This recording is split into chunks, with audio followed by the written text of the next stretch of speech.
کہتے ہیں کسی خطے زمین پہ بادشاہت کا ایک عجیب رواج قائم تھا۔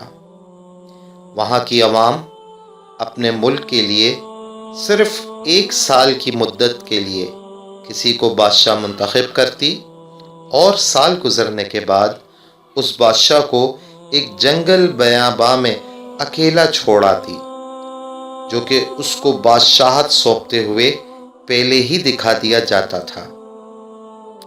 منتخب کرتے وقت اور جنگل بیاباں میں منتقل کرتے وقت دھوم دھام سے تقریب کا اہتمام ہوتا۔ منتخب بادشاہ پورا 1 سال بادشاہت کرتا، رعایا کے معاملات چلاتا، وہ اپنے فیصلوں میں آزاد ہوتا۔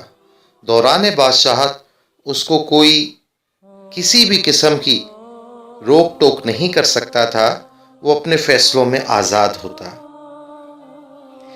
یقیناً بادشاہت کی طاقت ٹھاٹ باٹ دیکھتے ہوئے بعد کی زندگی کے مسائل کا کوئی سوچتا بھی نہیں، اور جیسے ہی بادشاہت کا سال گزرتا، بادشاہ وقت کو اس ویرانے میں منتقل کر دیا جاتا۔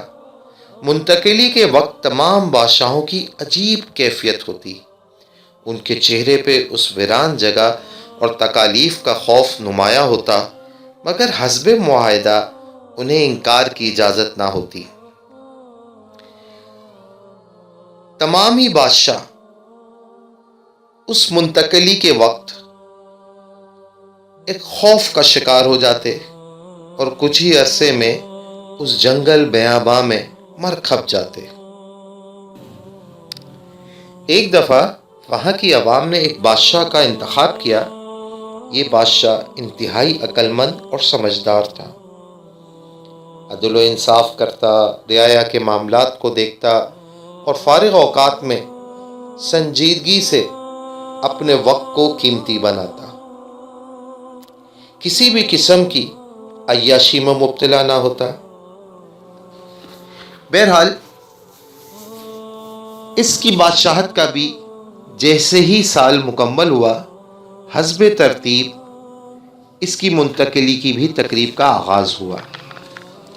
وہاں کی رعایا حیران تھی کہ اس موقع پہ تمام ہی سابقہ بادشاہ انتہائی اداس اور دلی طور پہ راضی نظر نہیں آتے تھے، مگر یہ کیسا بادشاہ ہے جو ہنستے مسکراتے انتہائی اطمینان کے ساتھ اپنے مستقبل کے ٹھکانے کی طرف جانے کے لیے نہ صرف راضی بلکہ اس کے چہرے پہ مکمل اطمینان کے آثار بھی نظر آ رہے تھے۔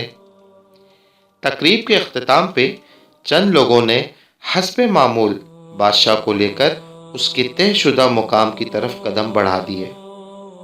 دوران سفر بادشاہ مکمل بااعتماد نظر آیا۔ منزل مقصود پہ پہنچ کے لوگوں نے اس جنگل بیاباں کو دیکھا تو حیران رہ گئے، کیونکہ یہ تو کسی خوبصورت پرفضا مقام کی عکاسی کر رہا تھا۔ تبھی لوگوں کی حیرت کو دیکھتے ہوئے بادشاہ نے کہا کہ میں نے اپنے بادشاہت کے دور کو عیاشی، سیر و تفریح میں ضائع نہیں کیا، بلکہ میں اکثر اوقات اپنے مستقبل کے اس ٹھکانے پہ آتا اور اس کو آباد کرنے کی فکر میں لگا رہا، جہاں مجھے ہمیشہ ہمیشہ رہنا تھا۔ اب آپ دیکھ سکتے ہیں کہ یہاں میری ضرورت کی تمام سہولتیں موجود ہیں اور میں بقیہ زندگی پرسکون گزار سکتا ہوں۔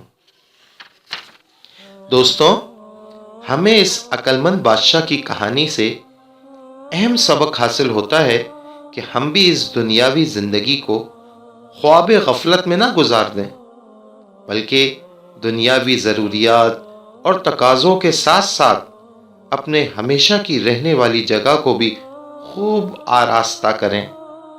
اس کے لیے تمام نیک اعمال جو اخروی اور ابدی زندگی کو روشن کر دیں اس کا معمول بنائیں، تاکہ ہمارے بھی انتقال کے وقت پریشانی کے بجائے اطمینان اور چین کے آثار ہوں۔